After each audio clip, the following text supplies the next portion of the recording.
नमस्कार दोस्तों, व्यक्तित्व में आगे हम पढ़ेंगे व्यक्तित्व को प्रभावित करने वाले कारक, घटक या फैक्टर। सबसे पहले जानेंगे कि व्यक्तित्व क्या है। व्यक्तित्व का गुणनफल, व्यक्तित्व का गुणनफल क्या कहलाता है। गुणनफल बराबर अपन आनुवंशिकता, आनुवंशिकता इंटू वातावरण। व्यक्तित्व का गुणनफल क्या कहलाता है, आनुवंशिकता इंटू वातावरण। यही लाइन आई हुई है कि व्यक्तित्व का गुणनफल कहलाता है। आनुवंशिकता क्या होता है, ये कैसे प्राप्त होता है, ये चीज क्या है, ये हमें पीढ़ी दर पीढ़ी हस्तांतरित होने वाली बात फैक्टर है, और वातावरण जो हमें उपलब्ध होता है। ठीक है, अब आनुवंशिकता, इसको इसके जो फैक्टर या घटक या कारक है, इनको तीन प्रकार से वर्गीकरण कर सकते हैं। तीन प्रकार से वर्गीकरण कर सकते हैं। नंबर एक हो गया आनुवंशिक कारक, आनुवंशिकीय घटक या कारक। नंबर दो है वातावरणीय। नंबर तीन है मनोवैज्ञानिक। आनुवंशिक में कौन कौन से आते हैं। आनुवंशिक में आता है आपका नंबर एक शारीरिक संरचना एवं स्वास्थ्य, हमारे जो शरीर की संरचना है, हमारा स्वास्थ्य। नंबर दो आता है अंतःस्रावी ग्रंथियां एंड शरीर रसायन। नंबर तीन आता है आपका तंत्रिका तंत्र। ये हमारे कैसे आनुवंशिक कारक है। वातावरण में आते हैं आपके तीन प्रकार के। एक आपका सामाजिक वातावरण, दूसरा सामाजिक वातावरण, दूसरा आपका है सांस्कृतिक वातावरण, तीसरा आपका है प्राकृतिक वातावरण। मनोवैज्ञानिक में आते हैं आपके बौद्धिक क्षमता होती है हमारी, संवेगात्मक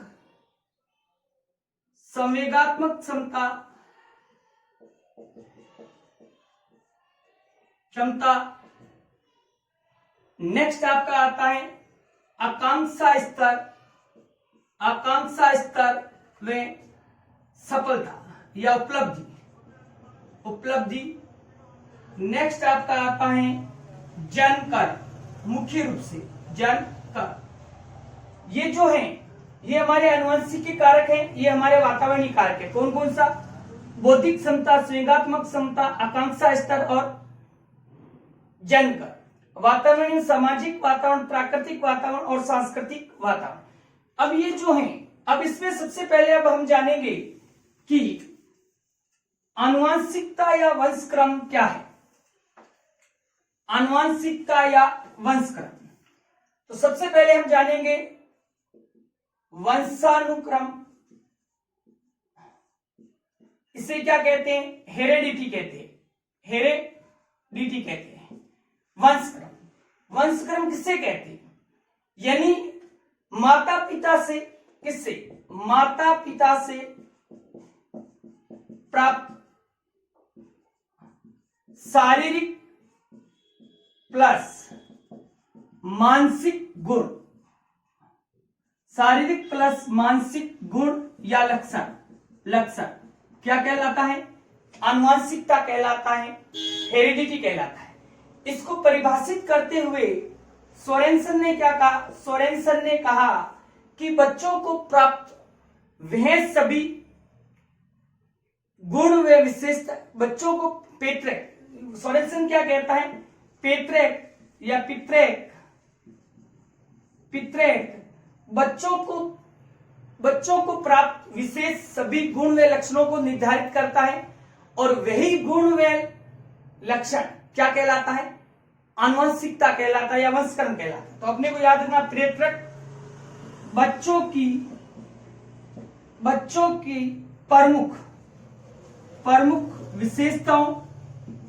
विशेषताओं व गुणों को निर्धारित करता है। निर्धारित करता है।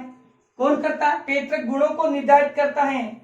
और पेत्रक जो है, पेत्रक का सम्मिलित रूप क्या कहलाता है? वंशानुक्रम कहलाता है। वंशानुक्रम कहलाता है। यानी पेत्रक बच्चों की प्रमुख विशेषताओं व गुणों को निर्धारित करता है।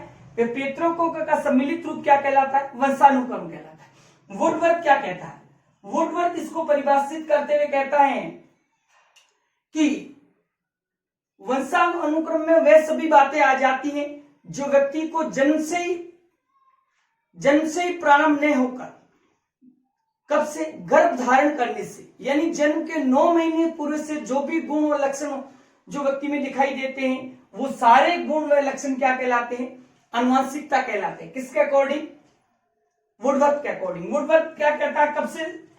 वुडवर्थ कहता है कि आनुवंशिकता के लक्षण प्रारंभ होते हैं। कब से होते हैं प्रारंभ? गर्भ धारण से, यानी गर्भ धारण के समय से ही हो जाते हैं। तो ये परिभाषा किसने दी थी? वुडवर्थ ने दी थी। अब आगे है वंशानुक्रम की प्रक्रिया। वंशानुक्रम की प्रक्रिया क्या है? आनुवंशिकता की प्रक्रिया। आनुवंशिकता की प्रक्रिया क्या है कि जब गर्भ धारण करते हैं तो सबसे पहले जो हमारा शरीर है, मानव शरीर किससे बना होता है? मानव शरीर में या मानव शरीर का निर्माण अनेक सेल्स से होता है। अनेक सेल्स यानी कोष, अनेक कोषों से होता है। हमारे जो शरीर का निर्माण होता है अनेक प्रकार के कोषों से मिलकर होता है। लेकिन जन्म के समय गर्भ धारण के समय शुरुआत किससे होती है? शुरुआत होती है एक कोष से होती है। ये एक कोष क्या कहलाता है? एक कोष से होती है। ये एक कोष कहलाता है जाइगोट या संयुक्त कोष कहलाता है। संयुक्त कोष भी कह सकते हैं या जाइगोट भी कह सकते हैं। एक कोष से होती है जिसे संयुक्त कोष या जाइगोट कहते हैं। ये इस प्रकार की एक होता है, बॉल के समान होता है, जो गर्भाशय के अंदर, कहां पर? गर्भाशय के अंदर हवा में तैरता है। और ये अवस्था जो है, ये अवस्था कहलाती है डिंबावस्था। एक डिंब बॉल होती है, जो एक कोष होता है, एक सेल होता है जो हवा में तैरता रहता है। 1 सप्ताह से 10 दिन के अंदर ये क्या करता है? गर्भाशय की भित्ति के चिपक जाता है और चिपक कर जो प्लासेंटा होता उसके माध्यम से माता द्वारा प्राप्त किए जाने वाला भोजन का रसास्वादन करके आगे वृद्धि करता है। तो इस प्रकार की वंशानुक्रम की प्रक्रिया चलती है। अब इस जो कई कोषों से, इन कई कोषों में से 2 क्या होते हैं? कई सेल होते हैं, इसमें से 2 क्या होते हैं? 2 उत्पादक कोष होते हैं। 2 क्या होते हैं? उत्पादक कोष होते हैं। एक होता है पितृकोष, दूसरा होता है मातृकोष। पितृकोष में 23 जीन्स होते हैं। क्या होते हैं? 23 जीन्स होते हैं। मातृकोष में भी कितने जीन्स होते हैं? 23 जीन्स होते हैं।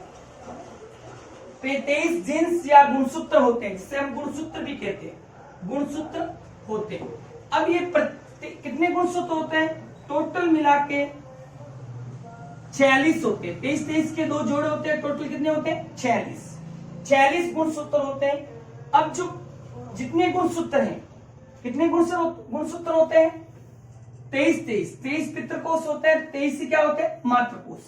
अब इसमें से प्रत्येक गुणसूत्र में से प्रत्येक एक गुणसूत्र में से 40 से 100 गुण वे विशेषताओं का क्या होता है? निर्धारण होता है या निर्धारित करते हैं, निर्धारण होता है। टोटल कितने गुणसूत्र होते हैं? 23, और प्रत्येक गुणसूत्र 100 से 40 गुण में विशेषताओं को क्या करता है? निर्धारण करता है या निर्धारण होता है एक विशेषताओं का। तो कितने होगी उस हिसाब से हमारे गुणसूत्रों से हमारे जो आनुवंशिक लक्षण है, गुण या लक्षण आनुवंशिक, जो एक गुणसूत्र में 140 से लेकर 100 तक होते हैं, जो हमें आनुवंशिकता द्वारा प्राप्त होते हैं। ठीक है, तो इस प्रकार हमारे आनुवंशिकता का विकास होता है। अब है आनुवंशिकता के नियम। आनुवंशिकता के नियम, नियम में पहला नियम है, सबसे पहला नियम है बीजकोषीय नियम। कौन सा नियम है? बीजकोषीय नियम। आनुवंशिकता का पहला नियम है बीजकोषीय नियम। दिया किसने? बिजमैन ने। बिजमैन ने या बिजमैन ने दिया था। किसने दिया था? बिजमैन ने। अब बिजमैन क्या कहता है? इनके अनुसार जन्म देने वाले जो बीजकोष कभी नष्ट नहीं होते। बिजमैन कहता है कि जो जन्म देने वाले जो बीजकोष होते हैं वो हमारे नष्ट नहीं होते हैं, वो पीढ़ी दर पीढ़ी हस्तांतरित हो जाते हैं, उसे आनुवंशिकता कहते हैं। बिजमैन ने कहा, क्या कहा? नीचे लिखना, कहा या बिजमैन के अनुसार बालक को जन्म देने वाले बीजकोष से जन्म देने वाले बीजकोष कभी नष्ट नहीं होते। वो क्या होते हैं? वो पीढ़ी दर पीढ़ी हस्तांतरित होते। उससे हस्तांतरित होने वालों को क्या कहा जाता है? उसे आनुवंशिकता कहते हैं। अब ये जो कार्य क्या करते हैं? बीजकोष कार्य क्या करते हैं? कार्य ये करते हैं कि केवल उत्पादक कोष का ही निर्माण करना और पीढ़ी दर पीढ़ी हस्तांतरित करना। ये जो जन्म देने वाले बीजकोष होते हैं क्या करते हैं? केवल उत्पादक कोशिकाओं का ही निर्माण करना और उससे पीढ़ी दर पीढ़ी क्या करना? हस्तांतरित करना। उत्पादक कोशिकाओं का निर्माण कार्य, उत्पादक कोषों का निर्माण, और क्या करते हैं? पीढ़ी दर पीढ़ी हस्तांतरित। ये हमारा था बीजकोषीय नियम। किसने दिया था? बिजमैन ने दिया था। अगला है अर्जित गुणों का नियम। आनुवंशिकता का दूसरा नियम है अर्जित गुणों का नियम। नंबर 2, अर्जित गुणों का नियम। यानी जो गुण है हमने क्या किया? अर्जित किया। अब जो माता पिता द्वारा अपने जीवन काल में जो भी अर्जित किया है, माता पिता द्वारा अपने जीवन काल में जो भी अर्जित किया है, वह गुण संतान को प्राप्त नहीं होता। इस नियम के अनुसार क्या है? इस नियम के अनुसार है कि माता पिता द्वारा अर्जित गुण, माता पिता द्वारा अर्जित गुण संतान को प्राप्त नहीं होता है। संतान को प्राप्त नहीं होता है। देखो, अर्जित मतलब क्या होता है? अर्जित वो होता है जिसको उन्होंने अपने प्रयासों से प्राप्त किया। जैसे दो चीजें होती है, एक जन्मजात, राजा का पुत्र होता है, बड़ा ज्येष्ठ पुत्र राजकुमार होता है, तो वो क्या है? वो एक जन्मजात है। राजा के घर जन्म लिया तो राजा बनेगा, चाहे कैसा भी हो। प्राचीन समय में ऐसी राजतंत्र शासन व्यवस्था में ऐसा होता था। लेकिन अध्यापक के घर जन्म लेने वाला कोई जरूरी नहीं अध्यापक बने, वो मेहनत करके क्या बन सकता है? अध्यापक बनेगा। तो उन्होंने क्या किया? मेहनत करके उसको प्राप्त किया। तो अर्जित माता पिता द्वारा अर्जित गुण संतान को प्राप्त नहीं होता है। स्वतः ही क्या हो जाता है? वो क्या हो जाता है? नष्ट हो जाता, प्राप्त नहीं होता है। इस उदाहरण का पुष्टि कौन करता है? इस सिद्धांत की पुष्टि की किसने की? लेमार्क ने इस सिद्धांत का विरोध किया। सिद्धांत का विरोध किया किसने किया? लेमार्क। विरोध किसने किया? लेमार्क ने किया। लेमार्क ये कहता है, ये इस सिद्धांत के विपरीत चलता है। लेमार्क ये कहता है, लेमार्क ने किस पर प्रयोग किया था? जिराफ पर।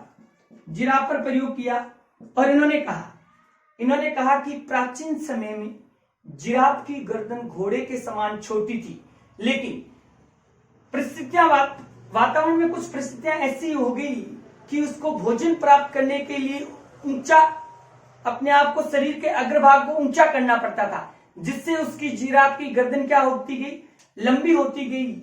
और उसके बाद जो जिराफ से उत्पन्न संतानों की गर्दन स्वतः ही क्या होने लगी, लंबी होने लगी। तो ये इस सिद्धांत का अर्जित गुणों का विरोध कौन करता है, लेमार्क करता है। अब इस नियम को अस्वीकार करते हुए कहता है कि व्यक्तियों द्वारा अपने जीवन में जो कुछ भी अर्जित किया जाता है वे उनके द्वारा उत्पन्न किए जाने वाले व्यक्ति को संक्रमित किया जाता है। यानी जो कुछ भी प्राप्त करता है व्यक्ति अपने जीवन में अर्जित करता है, वो उसे, उसकी संतान को क्या कर देता, संक्रमित कर देता है। उन्होंने बताया कि बाद में जो जिराफ के जो बच्चे हुए उनकी भी गर्दन कैसी थी, लंबी थी। लेकिन इस सिद्धांत की पुष्टि किसने की थी, इस सिद्धांत की पुष्टि करता है मैकडूगल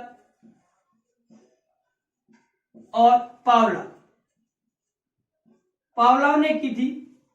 इन दोनों ने किस पर प्रयोग किया था, चूहों पर। और एक व्यक्ति और होता है जिसका नाम होता है हेरिसन ने इसकी पुष्टि कैसे की, पतंगों पर प्रयोग करके।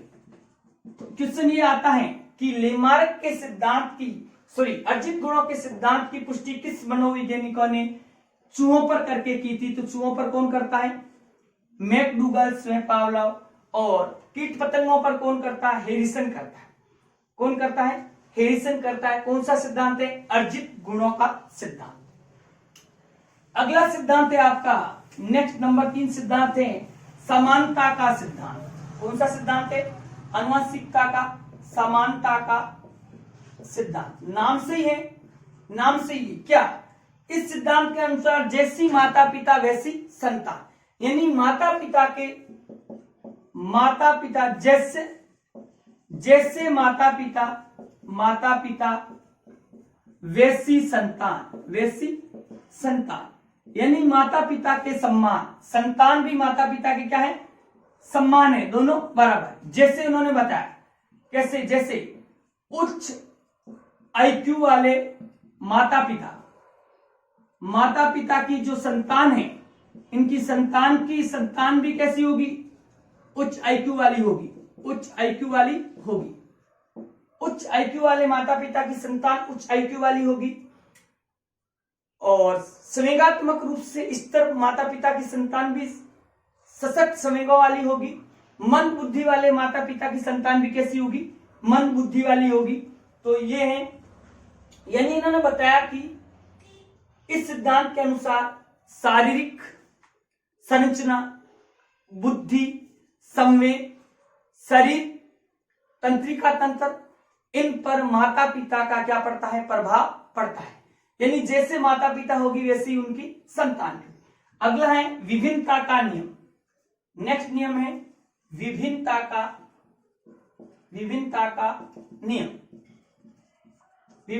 नियम। अब क्या है, इसमें क्या है, माता पिता के कुछ अलग, यानी माता पिता के लक्षण है, गुण है, विशेषताओं के कुछ अलग या कुछ हटकर। यानी जैसे अपने माता पिता के बिल्कुल समान नहीं होकर कुछ अलग गुणों का प्रकट होना। अपने माता पिता के गुणों या लक्षणों से कुछ हटकर लक्षण प्रकट होना या गुण प्रकट होना या गुण दिखाई देना। जैसे इसे कह सकते हैं कि अब ये बताता है भिन्नता का कारण क्या है, उत्पादक कोशिकाओं की विशेषता। इनमें भिन्नता पाई जाती है। इसमें क्या पाई जाती है, विभिन्नता पाई जाती है।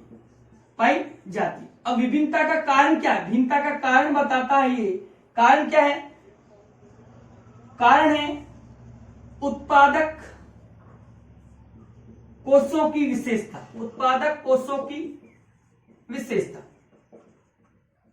उत्पादक कोषों की क्या विशेषता। कारण बताया इन्होंने, उत्पादक कोष, जो उत्पादक कोष होते हैं उसमें क्या पाया जाना, विशेषता पाया था। लेकिन भिन्नता को प्रतिपादित किसने किया, नोट करके अपने को यहां लाइन लिखनी है। भिन्नता को प्रतिपादित किया किसने किया, दो व्यक्ति आता है, डार्विन और एक और आता आपका लेमार्क।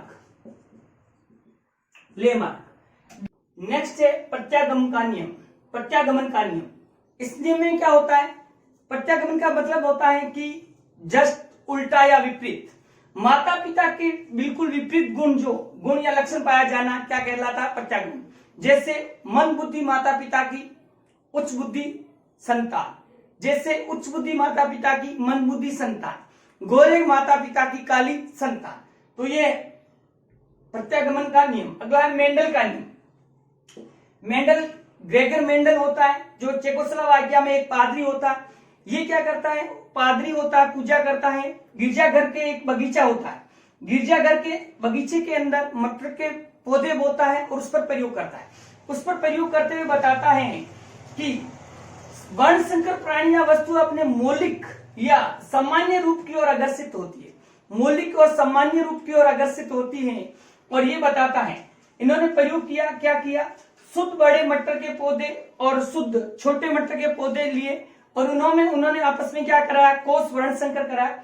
वर्णसंकर करा करके उन्होंने प्राप्त किया कि जो 25% जो मटर के पौधे शुद्ध बड़े मटर के पौधे प्राप्त हुए, 50% बड़े मटर के पौधे प्राप्त हुए और 25% शुद्ध छोटे मटर के पौधे प्राप्त हुए।